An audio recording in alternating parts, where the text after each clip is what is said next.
Bom dia, escola! Bom dia para você que está em casa. Mais uma vez nós reunidos aqui para estudar a palavra do Senhor Jesus, de poder estar em comunhão com Deus, nos alimentar cada vez mais. Quero mandar um abraço para você que está aí do outro lado, que você possa se sentir muito feliz porque você acordou com saúde. Bom dia, Juliana! Bom dia, professor Léo!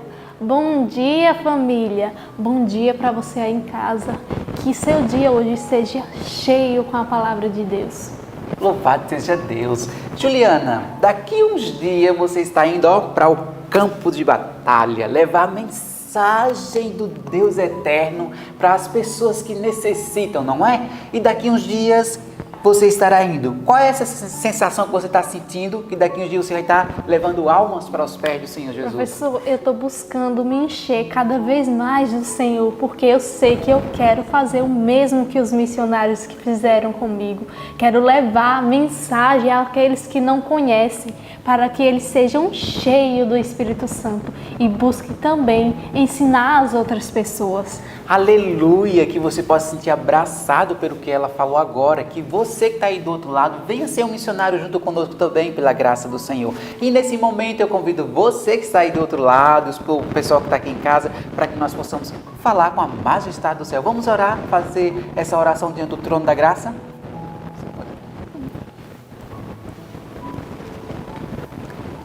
Oremos, querido Deus, bondoso Pai, Senhor, venha nos encher do Espírito Santo, ó Pai, com a Tua palavra, com a Tua mensagem. Venha nos fortalecer, Senhor, encher o coração de cada um que está em casa, ó Pai, para que eles venham buscar cada vez mais de Ti, Senhor, para que eles venham sentir vontade de ser missionários Teus, para que eles venham passar a mensagem para outras pessoas, para que elas também sejam cheias com Teu Espírito Santo, ó Pai. Nos abençoa, Senhor, nesse estudo, que cada palavra que venha a ser falada, Senhor, venha a ser para a Tua honra e glória, para que o Senhor seja glorificado, em nome de Jesus. Amém. Que coisa boa, Juliana. Aqui em casa eu gosto muito que quando nós acordamos, nós sentimos os passarinhos cantando. Nós ouvimos os passarinhos cantando pela graça do Senhor Deus. Na minha concepção, eu creio que eles estão cantando ao Senhor Deus, pelo que Deus faz, né? Então, Juliana, qual é o hino que nós vamos louvar a majestade do céu nesta manhã? Vamos louvar o nosso Deus com o hino 152, a voz de Jesus, que ele vem encher o seu coração. A voz de Jesus, que você possa ouvir esse hino aí na sua casa hoje, no dia de hoje, pela graça de Deus. E nesse momento nós vamos falar sobre o texto, que texto maravilhoso, que encheu o nosso coração durante o dia de hoje, decorando. Lembre-se, você tem que decorar cada dia, não se esqueça. Vai aí fazendo o seu trabalho e decorando. Qual é o texto de hoje, Juliana? O texto de hoje, professor, é Filipenses 2, do 13 ao 15. Muito bem, vamos lá? 1, 2, 3. Filipenses 2, do 13 ao 15. Porque Deus é o que opera em vós, tanto querer como efetuar, segundo a sua boa vontade. Fazei todas as coisas sem murmurações nem contendas, para que sejais irrepreensíveis e sinceros, filhos de Deus inculpáveis, no meio de uma geração corrompida e perversa, entre a qual resplandecesse como astros do mundo. Filipenses 2, do 13 ao 15. Filipenses 2, do 13 ao 15. Porque Deus é o que opera em vós, tanto querer como efetuar, segundo a sua boa vontade.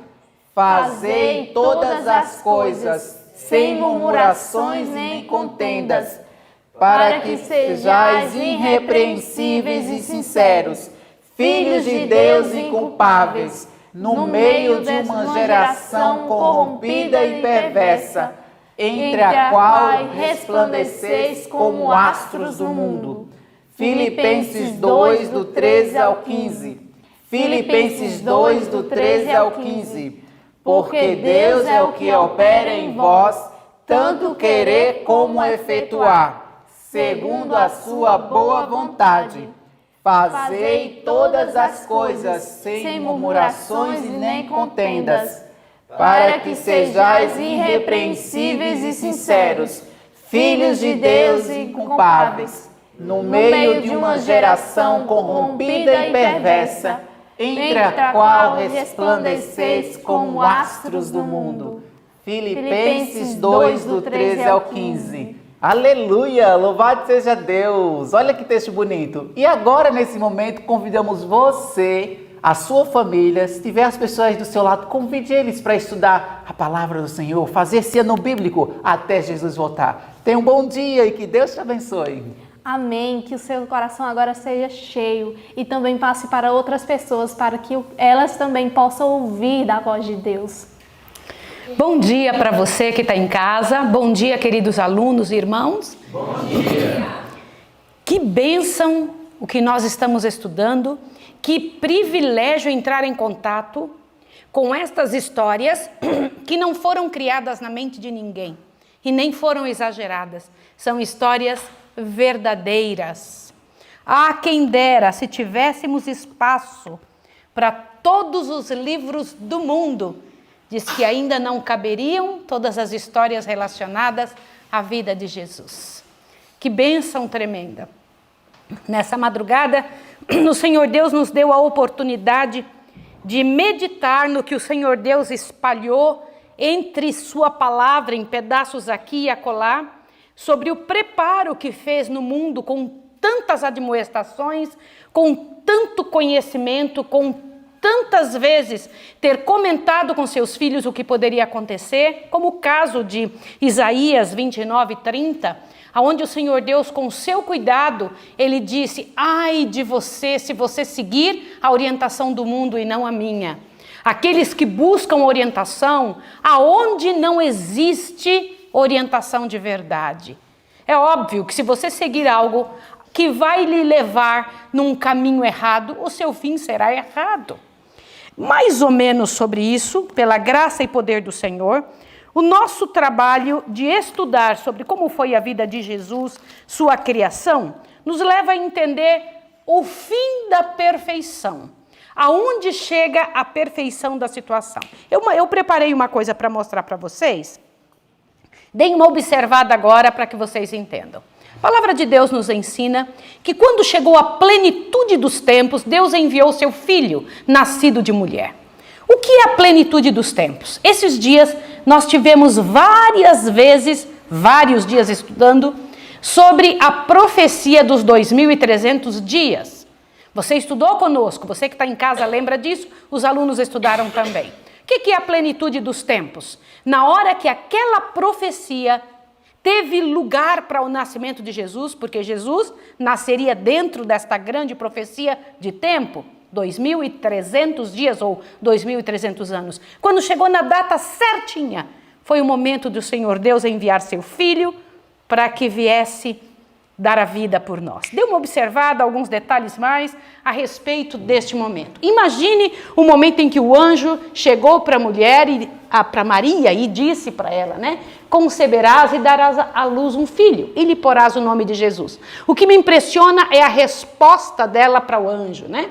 Eu sou a serva do Senhor, cumpra-se em mim segundo a tua palavra. Quantos de nós estamos dispostos a fazer isso? Custe o que custar, com prejuízo que for. Aliás, quero dizer para você que enquanto vivermos nessa terra, servir a Deus significa prejuízo. Eu vou repetir o que eu estou lhe dizendo. Você terá prejuízo próprio. Você tem que começar a pensar que sua vida é lá, que seu momento, seu espaço de história, o momento em que você vai ser feliz é lá, não aqui. Aqui não é lugar para esse tipo de situação. Aqui é lugar para dar a vida pelas outras pessoas, lutar pelas pessoas. Aqui se deve conceder espaço para que Deus cumpra a sua vontade em nossa vida. Eu fico imaginando o momento que ela teve que chegar para o José, com quem ela estava desposada, e explicar para ele o que estava acontecendo. E então José, ele não querendo difamá-la, eu fico pensando, nós tínhamos que ter um momento especial só para falar de José. Este homem teve um comportamento tremendo, tremendamente pronto por Deus. Não era à toa que o Senhor Deus o escolheu, né? Ou vocês acham que foi por acaso que Maria foi desposada por José. Ele, não querendo difamá-la, resolveu deixá-la secretamente. Isso me impressiona bastante. E então o Senhor Deus o encontra. Chega para ele numa noite, em sonhos, e pega e fala para ele: não temas receber Maria por sua esposa. Olha que coisa linda, porque o que nela está gerando é do Espírito Santo. Deixa eu comentar um detalhe com você. Se José tivesse sido recalcitrante e falado: vou contar mesmo que essa mulher se ele tivesse pensado da forma como pensavam em sua época, Maria tinha sido apedrejada. Sim ou não? E ele poderia deixá-la e procurar uma outra mulher. Mas este cuidado que ele teve fez com que ele estivesse anos e anos do lado de Deus, dentro da sua casa, comendo na sua mesa. Já parou para pensar isso? O Senhor Deus sempre compensa nossos atos de bondade. Então Maria começou a crescer sua barriguinha, lá estava ela sendo cuidada por José, e então César Augusto decretou, que houvesse um recenseamento, e lá foram eles, de sua casa, onde moravam, para o espaço onde esse recenseamento deveria acontecer. E vocês vejam que eles eram cumpridores das leis do país também. Só que no meio do caminho, lá estava ela procurando um local, porque vieram as dores de parto. Imagina o José correndo para lá e para cá, para poder encontrar um local, e não encontrava um espaço. E então o homem, dono da estalagem, e um dia eu quero procurar saber quem foi. Eu espero em Deus que ele tenha se salvado, tenha tido uma segunda chance. Mas poder dizer: eu não tenho lugar aqui. Se vocês quiserem, tem um estábulo aí. Eu imagino o quanto que José insistiu. Por favor, ela está ganhando o bebê. Ela está ganhando o bebê. Vocês têm ideia da quantidade de anjos olhando aquilo? Vocês acham que algum ser do céu estava prestando atenção em outro lugar a não ser naquela cena? Vocês acham que eles estavam distraídos? Todos esperavam que o Redentor do mundo nascesse. E então, olha que coisa mais linda, Ali no meio na estrebaria, no meio daquela... Imagina, você não pense que era um local limpinho, esterilizado. Jesus, o ser mais importante de todo o universo, nasceu no meio de fezes. O odor devia ser terrível. Era uma estrebaria. Era um espaço para animais.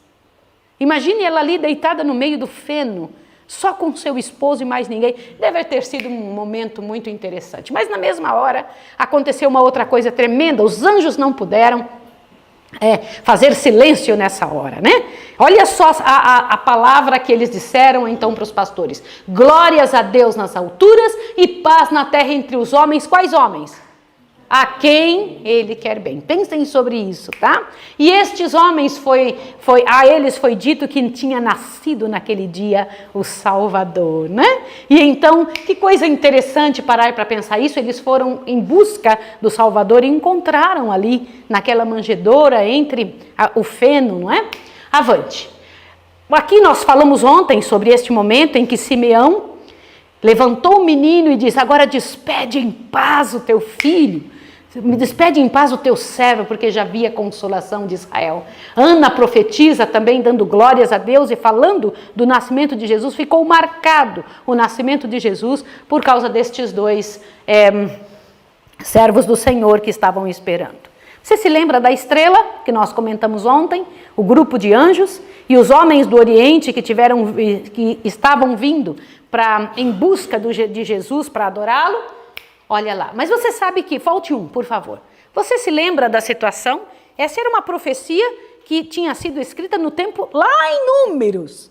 Uma estrela procederá de Jacó, E o cetro se levantará, subirá de Israel, Eles, sabendo e entendendo essa profecia, vieram atrás. Quem os recebeu também na cidade? Lá estava Herodes, dizendo: me diga onde está a criança para que eu vá e o adore, E eles então receberam orientação de Deus e não foram lá no local. Eu me lembro, não sei se aconteceu com vocês, mas quando eu era criança, queridos, esta imagem especialmente de uma estrela linda, com brilho sobre uma casinha pequenininha, não sei aonde, aparecia em todos os cartões de Natal. Na minha época, quando eu era criança, cartões de Natal, eles vinham ou existiam em cartão mesmo, era em papel. E você mandava pelo correio. As pessoas recebiam, era uma maravilha receber aquele cartão de Natal com promessas de um novo ano, uma série de coisas bonitas, mas eu ficava olhando aquela imagem e ficava pensando que coisa mais bonita, que coisa especial. Hoje em dia se faz isso Aliás, pouca gente hoje se lembra ou pensa sobre isso na época de Natal, mas eu me lembro muito dessa imagem. Ontem, quando eu estava preparando, eu fiquei pensando, que interessante, né? Isso um dia foi real, né? E então, eles entregaram para a criança o que se dá para um rei: ouro, incenso e mirra. E foi isso que ajudou José e Maria a sustentarem Jesus durante o tempo que eles foram para o Egito. Eles tiveram que fugir rapidinho. Por quê que eles tiveram que fugir? Porque Herodes mandou matar todas as criancinhas, todas. Olha, imagine que noite terrível. Se cumpriu o que também já estava dito, né? Então se cumpriu o que foi dito pelo profeta Jeremias. Ouviu-se uma voz em Ramá, choro e grande lamentação. Raquel chora por seus filhos, recusando ser consolada, porque já não existem. Irmãos, tudo o que aconteceu na vida de Jesus foi cumprimento de profecias, em todos os detalhes, em cada detalhe. E nosso Deus é tão bom. O profeta messiânico, né, Isaías, ele escreveu muito antes a respeito de como seria a vida de Jesus. Você consegue imaginar Jesus pequenininho dando os primeiros passos? Consegue imaginar esse momento? Consegue imaginar o momento em que Maria observava o pai ensinando a ele cada detalhe, cada momentinho, ensinando ele a pegar em sua mão, não é? E quem foi a primeira professora de Jesus? Vocês podem imaginar o momento em que ela se senta ensinando o Filho de Deus, Deus eterno, a orar? Podem imaginar isso? A falar, a conversar, a ter respeito para com essa e aquela outra situação? Deve ter sido momentos incríveis. A palavra de Deus disse que e crescia Jesus em sabedoria e em estatura e em graça para com Deus e para com os homens, né? Observem mais esta imagem. Jesus não passou por escolas comuns. Jesus esteve na maior escola que se pode ter, a escola do lar, onde então, diante da orientação segura de um pai e de uma mãe, Maria recebia orientação direta de Deus para criar seu filho. Ele então, ao observar e ler os rolos dos livros, que era a Bíblia na época, aprendia que tipo de vida deveria então viver, como é que ele deveria agir. José ensinou a ele o ofício. Conseguem imaginar aquele homem? Ele olhando para aquela criança, sabendo, meu Deus, este é um ser gerado pelo Espírito Santo. Eu estou aqui ensinando. Imagina ele pegando as ferramentas, colocando na mão de Jesus e Jesus aprende. Gente, isso foi um milagre tremendo. Diz que nós vamos estudar sobre isso durante toda a eternidade e não vamos entender. Pode imaginar esta cena deles sentando, pai e filho, e ele olhando nos olhos de quem o criou. Como é que pode uma coisa dessa? E tendo que ensinar a majestade do céu a pegar numa ferramenta. Como era isso, né? Olha, só que tinha um detalhe interessante sobre Jesus. Leia isso comigo. Olha o que diz aqui. Com profunda solicitude, observava a mãe de Jesus o desenvolvimento do quê? Das faculdades daquela criança. Por quê? E contemplava o cunho da perfeição em seu caráter. Diz que tudo que Jesus fazia tinha profunda perfeição. Eu vou daqui a pouco pegar o livrão e vou mostrar umas coisas tremendas para vocês, de como ele agia. Observe isso aqui. Mas sua mãe, o que ela olhava? Ao ver a maneira de agir do menino, guardava todas estas coisas em seu coração. Imagina quão contemplativa ficava Maria, contemplando Jesus, observando a vida dele, como ele agia, como absorvia cada detalhe, como era. Diz que ele lidava com as lidas domésticas com um cuidado tão grande, era solícito e estava sempre pronto a ajudar em cada detalhe. Agora, um detalhe interessante sobre a vida de Jesus. Observem isso. Jesus punha em seu trabalho o quê? Alegria e tato. Esta frase eu tirei do Desejado de Todas as Nações. Alegria e tato. Como era isso? Preste atenção. Sua voz se erguia em louvor e ações de graça. Quando os companheiros se queixavam da fadiga do trabalho, eram animados pelo quê? pela melodiosa voz de Jesus, né? Pela melodia que lhe vinha de seus lábios. Imagina que coisa linda, quando o outro estava cansado e chateado, ele não ficava, é mesmo, é terrível, né? Que difícil. Não, como é que ele fazia? Diz que ele começava a cantar hinos. Ele se envolvia, animava as pessoas. Imagina que gostoso que devia ser ficar do lado de Jesus. Eu nunca tinha imaginado Jesus sorrindo assim quando criança, né? A gente imagina Jesus taciturno, quieto, se pensa que uma pessoa santa é então triste e cabisbaixa. Nunca. Pelo contrário, a pessoa é alegre, feliz, tem motivos de alegria, tem razões para louvar e agradecer a Deus, né? Imagine esta cena. Avante. Olha isso daqui, ele tinha uma disposição singularmente amável e colocava perfeição em tudo que fazia. Gente, um dia nós vamos ter a chance de observar, não passe o próximo, tá? Vamos ter a chance de observar quem foram as pessoas que compraram seus móveis. Você já teve algum móvel que você pensou assim, nunca vou jogar fora, isso aqui é tão bom, já teve? Sim ou não? Você já teve alguma coisa que era sua que você disse, isso aqui é tão bom, e aquela coisa durando anos e anos? Pode imaginar como tudo se encaixava perfeitamente no móvel que ele fazia, os detalhes, o cuidado. Um móvel perfeito. Era assim que saía das mãos do Senhor. Jesus não terminava uma obra pela metade, nunca. E eu agora quero pegar o livrão para comentar sobre isso. Gente, que coisa linda! Eu fiquei pensando, o que eu vou grifar aqui? A gente acaba tendo que grifar tudo, né? Não tenho que ficar para trás, cada pedacinho é tão importante. Querida mamãe, querido pai que está em casa, eu imploro que você agora preste muita atenção. Eu sei que eu coloquei imagens bonitas, corri atrás, mas o mais bonito é isso que você vai ouvir agora, porque isso aqui não é uma invenção humana, não é uma biografia de alguém que pegou as melhores partes. Observe isso daqui. Jesus viveu aonde a sua infância? Numa pequenina aldeia montanhosa. O que isso faz vocês pensarem, alunos? Todos os grandiosos servos de Deus, os que foram chamados para um grande serviço, eles estavam, preste atenção, a maior parte deles, trabalhando. Jesus nunca chama um desocupado, Jesus só chama um trabalhador, sim ou não? Segundo, estas pessoas tinham sido educadas em montanhas. Não é interessante isso? Uma aldeia montanhosa. Outro detalhe, a Bíblia foi bem sucinta ao falar sobre os primeiros anos de Jesus e sua adolescência e juventude. Disse assim, é um breve relatório da primeira parte da sua vida, mas nesta frase resume tudo o que se pode dizer. Diz assim, presta atenção. E o menino crescia e se fortalecia em espírito, cheio de sabedoria e a graça de Deus estava sobre ele. Ah, quem me dera alguém dissesse isso de nós. Imagine, que coisa linda, avante. Por que eu queria que você prestasse atenção, o que levou essa perfeição de atitudes? Olhe bem, Jesus tinha um espírito ativo e penetrante, com uma reflexão de sabedoria além da sua idade. Queridos pais, hoje em dia nós vemos crianças que elas estão além da sua idade. Em que sentido? Eu queria que vocês pensassem.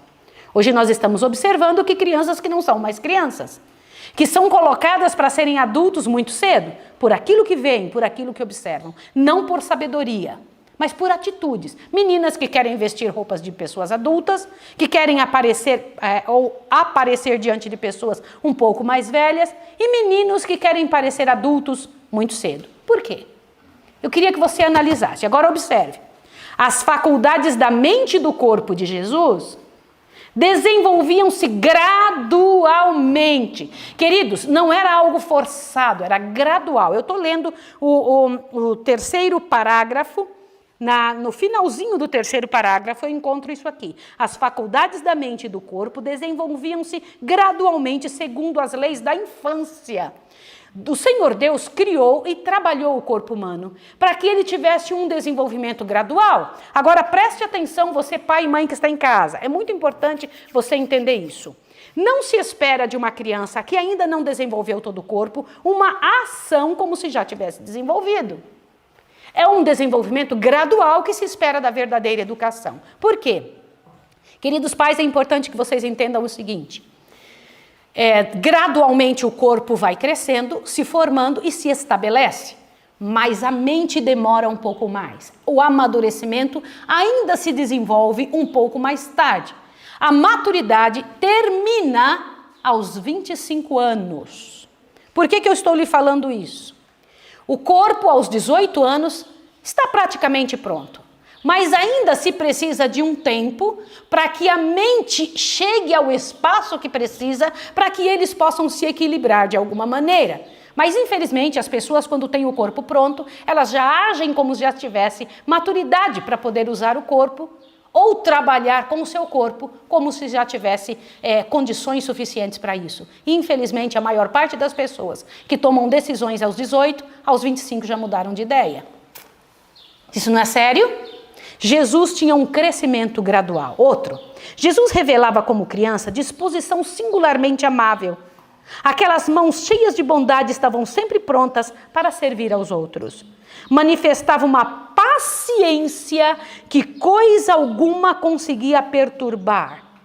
Uma veracidade, presta atenção nisso aqui, uma veracidade nunca disposta a sacrificar a integridade. Irmãos, isso aqui é tremendo.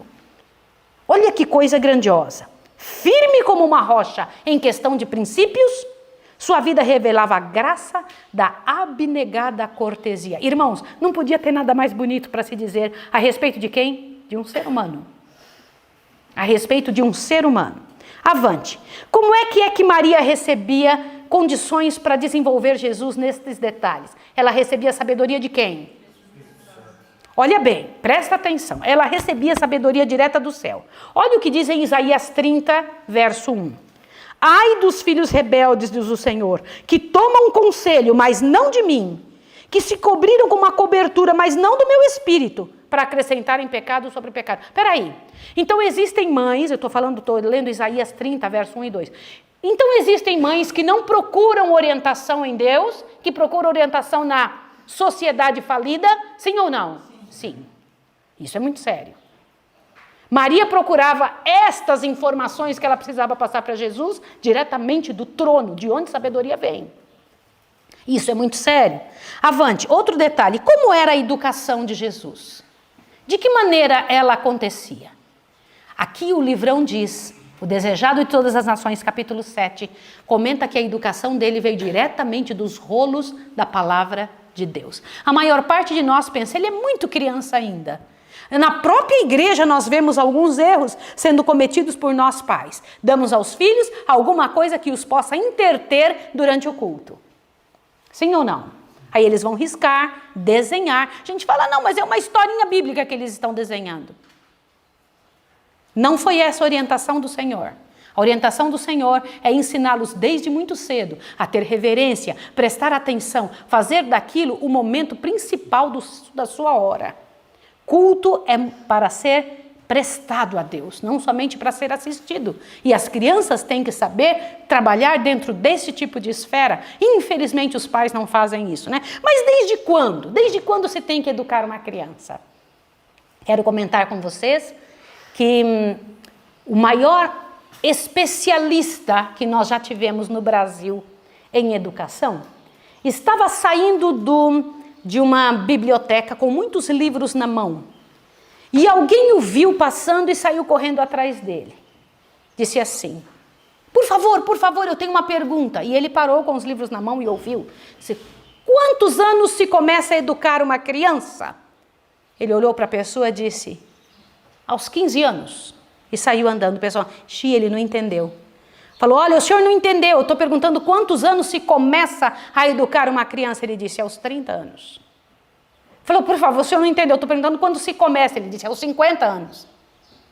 Aí ele falou assim, quando assim? 50 anos antes da criança nascer. Quem é que tem que ser educado para poder educar?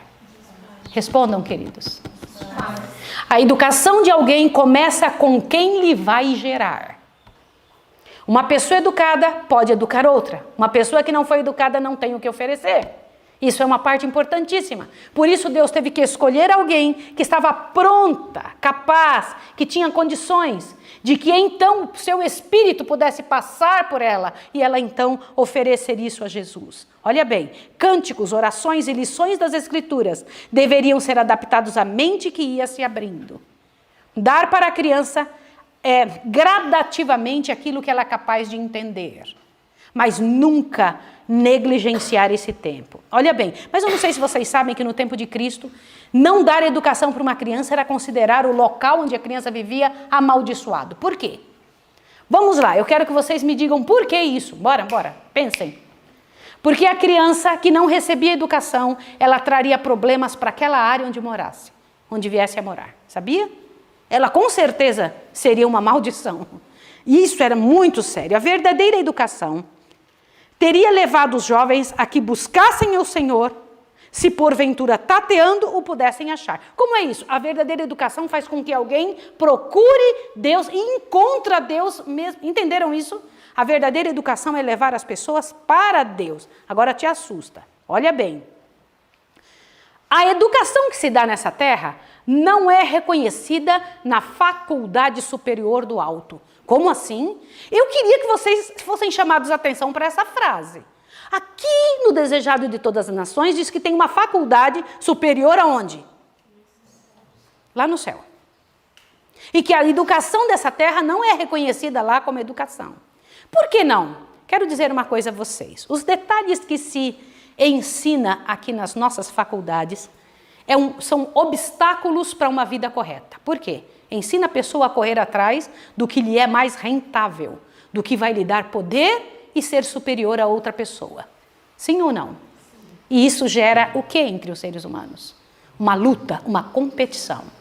Não é esta a educação que o Senhor Deus pediu, nunca foi essa a educação que o Senhor Deus esperou que os pais dessem aos filhos daqueles que vão reger o mundo. Porque a principal razão de uma educação é reconhecer a Deus e formar a imagem de Deus na pessoa e que a pessoa seja útil para o serviço do Senhor. Infelizmente, o ensino que este mundo tem do mundo falido, nós estamos falando de um mundo falido.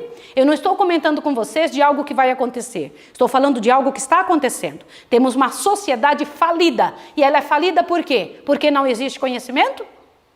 Respondam. Existe conhecimento. E por que as pessoas são tão más? Por que as pessoas agem de uma maneira tão terrível? Por que o mundo tem tão poucas pessoas prontas a ajudar? Não é um resultado claro diante de nós? Olha bem. Então Maria foi o primeiro mestre humano de Jesus. Os primeiros anos de sua vida foram consagrados ao estudo da palavra de Deus. Foi ou não foi?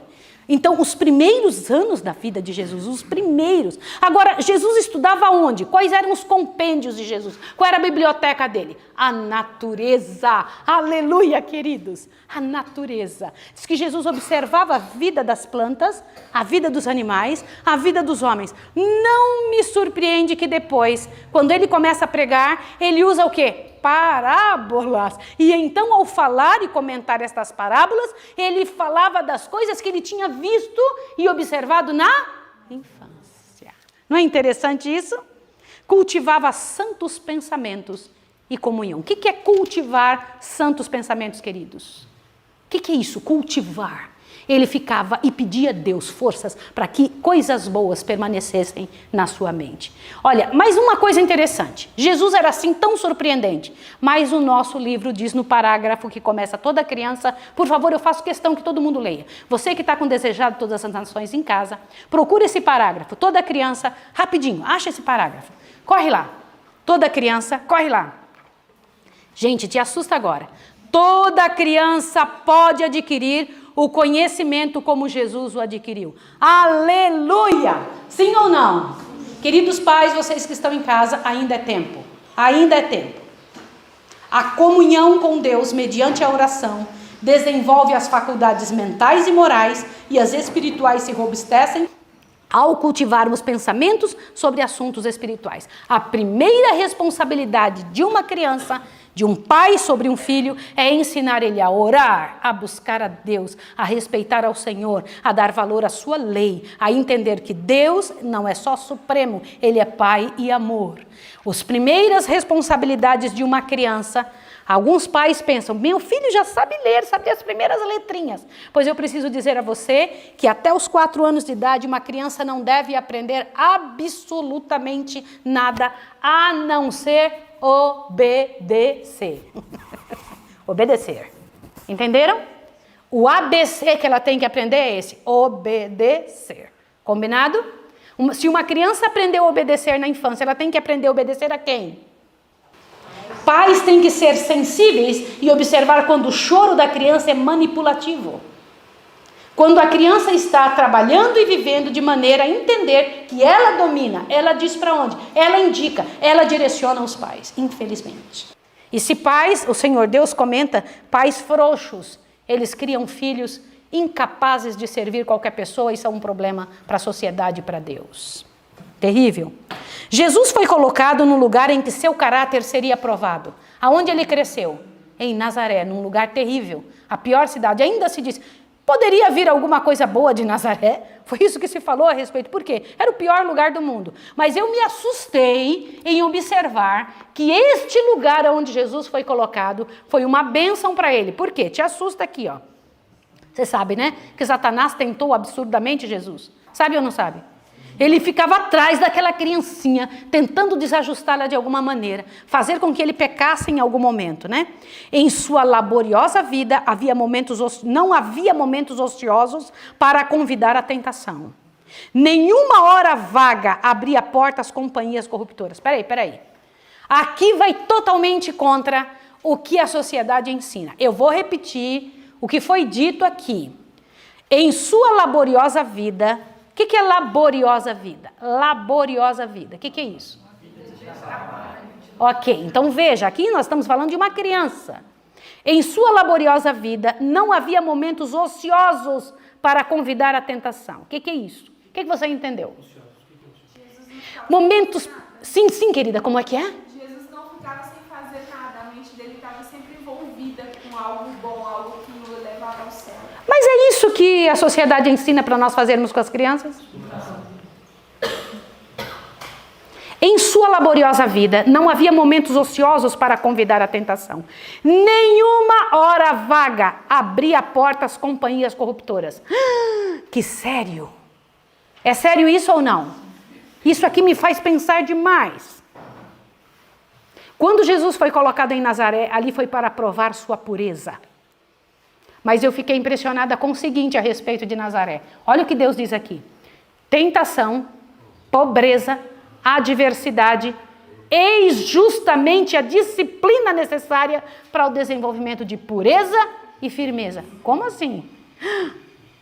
A gente pensa assim, não, coitadinho, vamos tirar o filho desta situação. Peraí, não é essa a orientação de Deus.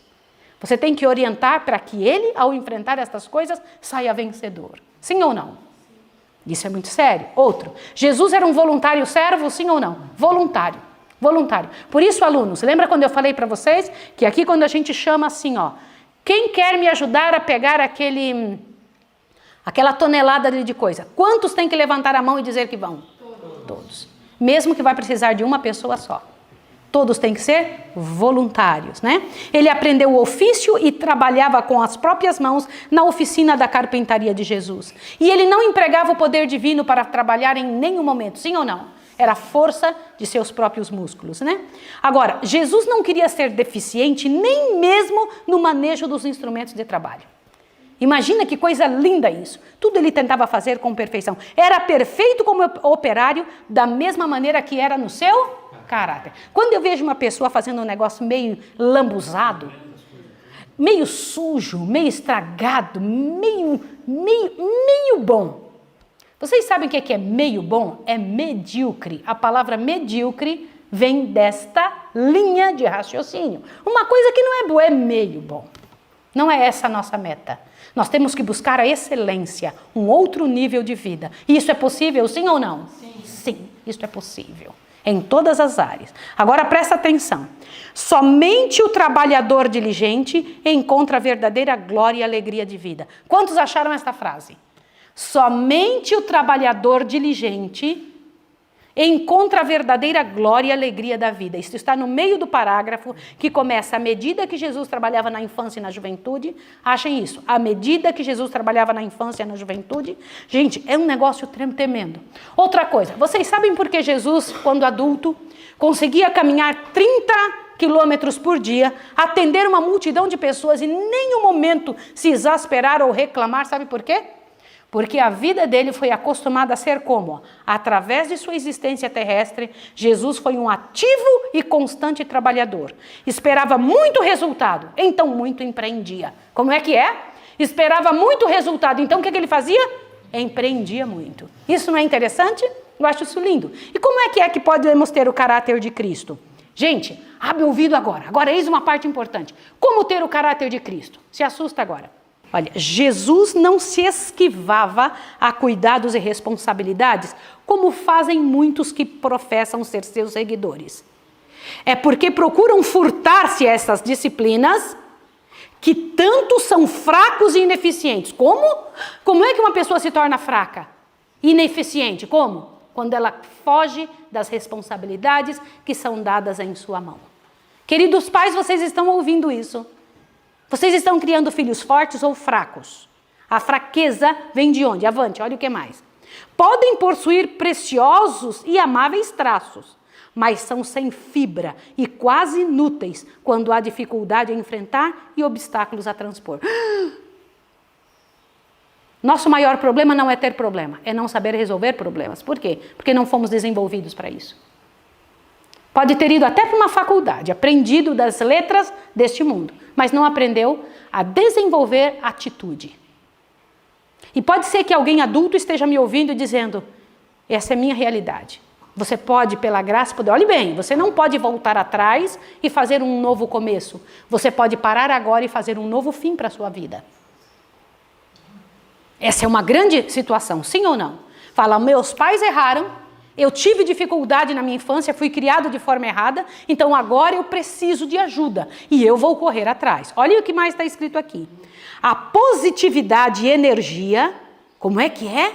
A positividade e energia, a solidez e resistência de caráter manifestado em Cristo, tem de ser desenvolvida em nós, mediante a mesma disciplina que ele suportou. E caber-nos-á a mesma graça por ele recebida. Como é que é? Temos que passar pela mesma disciplina? Disciplina da pobreza, do trabalho útil, da contemplação das coisas do céu, de abnegação. Olha, de decisão. Sim ou não? Sim. Olha lá. Jesus confortava os humildes, ele trabalhava e corria atrás dos pobres. Sim ou não? Os vizinhos gostavam de ser amigos de Jesus? Sim. Sim. Jesus punha no seu trabalho alegria e tato, como já falavam. Jesus cantava muito, né? As pessoas se sentiam felizes com sua presença e ele revelava uma atmosfera totalmente especial. Era gostoso estar perto de Jesus. Algumas pessoas não entendem porque não se gosta delas. Fala, as pessoas não gostam de mim. Mas você já parou para pensar a atmosfera que você exala? Quando as pessoas chegam perto de você, elas sentem o quê? Elas se sentem bem com você ou você está sempre chateado, querendo atenção ou reclamando de alguma coisa? Que tipo de pessoa você é? Olha que interessante isso aqui, ó. Te assusta agora. A atmosfera de esperança e valor o circundava. A atmosfera de esperança e valor o circundava. Tornava-o uma bênção em seu lar. Muitas vezes na sinagoga, aos sábados, era convidado para ler as lições dos profetas. E o coração dos ouvintes fremia, pois nova luz brilhava nas palavras familiares dos textos sagrados. E Jesus fugia à ostentação. O que é isso? Jesus fugia à ostentação. O que é isso, gente? Não quero nem saber. Eu quero viver a simplicidade. Quanto mais... te assusta. Queridos pais, ouçam isso aqui. Quanto mais simples e tranquila for a vida de uma criança, quanto mais livre de estimulação artificial, olha os celulares, os computadores. Quanto mais livre de estimulação artificial, quanto mais em harmonia com a natureza, tanto mais favorável é ela ao vigor físico, mental e à robustez espiritual. Olha só, que isso é interessante demais. A vida doméstica de Jesus é um modelo para crianças e jovens. O ser um filho de um humilde operário na labuta para ganhar o pão cotidiano. Isso aqui me impressiona demais. Mas você está em casa e diz, mas como, Maísa, que eu vou encontrar isso? Pega a sua Bíblia, caia de joelhos, implora ao Senhor que Ele ajude, mas eu tenho uma outra surpresinha para você. Sabe o que é isso que eu tenho na mão? Isso daqui é um livro chamado, observe o que eu vou te mostrar agora. É muito importante que você saiba por que é que o Senhor Deus tem dado para esta terra um pouco a mais para esse povo, o povo adventista. O que diz este livro aqui? Observe isso que você vai ver agora. Orientação à criança. É um livro grosso, grande. A maior parte das pessoas querem que venha resultado sem esforço. Você, querido pai e querida mãe, tem que procurar, tem que ler em algo que você tem certeza absoluta que vai funcionar. Eu vou ler uns pedacinhos aqui para você desse livro, te assuste. Aqui, nesse capítulo, na 4ª sessão, diz: a obediência é a lição mais importante. Aqui é que eu encontrei que até os 4 anos de idade, uma criança, a única coisa que tem que aprender é vai lá vocês, obedecer. O abecedário que ela tem que aprender é esse. Aqui, olha o que você encontra também. Disciplina frouxa e seus resultados. O que é disciplina frouxa? A criança chora, a gente fala, não, eu vou dar. A gente está sendo muito duro com ela. Vamos lá, não tem problema. Que importância que tem? Se nós não estudamos, não somos capazes de entender o que é uma disciplina frouxa. Eu preciso, disciplina deficiente. Olha o nome disso aqui, ó. Até está dando disciplina, mas é deficiente. Por quê? Porque não aprendeu do momento certo, do trabalho certo, da fonte certa. Irmãos, quando eu paro para ler essas coisas, eu fico, meu Deus do céu, não ceder à adulação. Aqui diz eu vou só ler os subtítulos. Não ceder à anti-adulação, não dar mais crédito à palavra da criança do que a dos outros, a censura eficiente de Eliseu ao desrespeito, a transigência causa inquietação e descontentamento, demasiada liberdade faz filhos pródigos, o verdadeiro amor não é condescendente. Quanto maior for a condescendência, tanto mais difícil será a direção da criança. Gente, isso é delicioso pensar, puxa, eu vou ler sobre isso, eu vou correr atrás. Outra coisa, aqui nesse capítulo, o ensino de ofícios úteis, diz assim: nenhum ramo do trabalho manual é mais valioso do que a agricultura. Como? Eu vou ler de novo. Nenhum ramo do trabalho manual é mais valioso do que a agricultura. Peraí, isso é o que a sociedade diz? Primeiro porque o nome agricultura já é agri, que é azedo, né? Agri, é ruim. Agricultura, difícil de fazer. Queridos pais, se vocês tivessem a oportunidade de dar a seus filhos um espaço para que eles buscassem plantar e vocês estivessem juntos, observar a natureza, o grande compêndio de Deus, a sala de aula de Deus, é a agricultura. Oh, verdade, meu esposo está me lembrando de uma coisa. Hoje os pais castigam os filhos dizendo, vou te colocar lá na roça, para você poder trabalhar. Que terrível, né? Que terrível. A roça deveria ser um espaço onde a pessoa fosse reeducada. E eu tenho uma outra coisinha para dizer aqui, ó. Ensinar princípios fundamentais de vestuário, mas eu tenho ainda uma parte. Olha aqui. Esta parte que eu gostaria de mostrar para vocês é tremenda, tremenda, tremenda. Cada lar, uma igreja. A parte tão importante que os pais devem ter, ensinar ao filho que quando entra na igreja sede, ela está só indo numa filial do seu próprio lar. Uma criança que não fica quieta na igreja, eu tenho certeza que ela não fica quieta nos cultos em casa. É verdade mesmo. Esse outro livro que eu estou te mostrando aqui, dá uma olhadinha o que é isso aqui. Educação. Gente, eu acho esse livro fantástico. Na verdade, nós temos uma série de informações muito boas que podem nos ajudar a fazer entender algumas coisas onde estamos errando. Educação e caráter. Te assusta com esse pedacinho que eu vou ler para você. A verdadeira educação não desconhece o valor dos conhecimentos científicos ou aquisições literárias, mas acima da instrução aprecia a capacidade. Acima da capacidade, a bondade. Acima das aquisições intelectuais, o caráter. Entendeu isso? É preciso que nossos filhos tenham conhecimentos científicos e aquisições literárias. Mas acima disso, há um valor ainda maior. Te assusta agora. Qual é o pendor da educação dada atualmente? Para onde leva a educação dada atualmente? Qual é o objetivo para que se apela mais frequentemente na educação atual? O próprio proveito. Sim ou não? É isso mesmo. Infelizmente. Olha só. Grande parte desta educação é uma perversão do nome educação. Quando eu paro para pensar nisso, eu me assusto.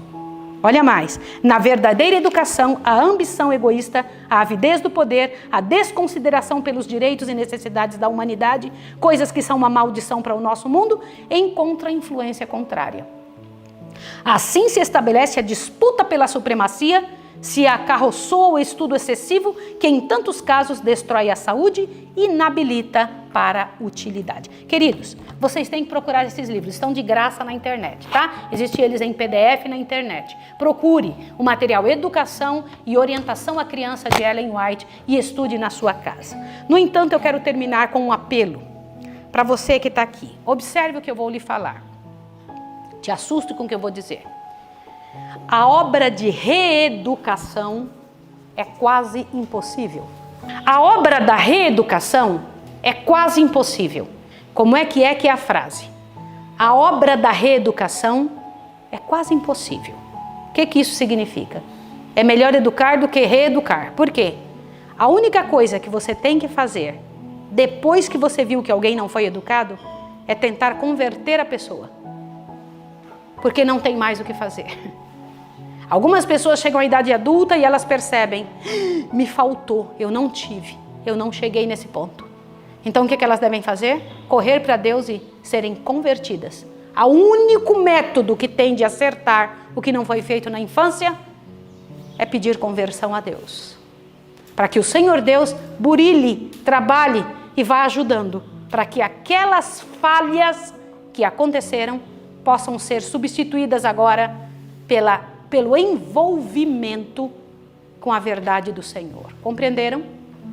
Essa é uma parte importante. Santo Deus e amado Pai, que obra tremenda de educar, Senhor, de levar alguém até o teu trono e pedir a Ti, diante da Tua presença, que o Senhor seja o nosso educador. Perdoa-nos, ó Pai, muitas vezes, buscar neste mundo a direção que infelizmente tem levado o planeta à bancarrota. Eu lhe imploro, Senhor, que ajuda-nos agora nessa tremenda obra, quase impossível, de reeducação de nosso próprio coração.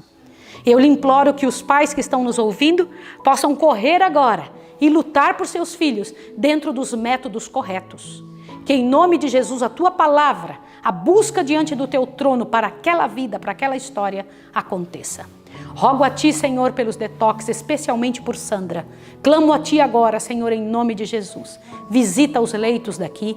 Trabalhe, Senhor Deus, pelas pessoas que estão angustiadas e sofrendo.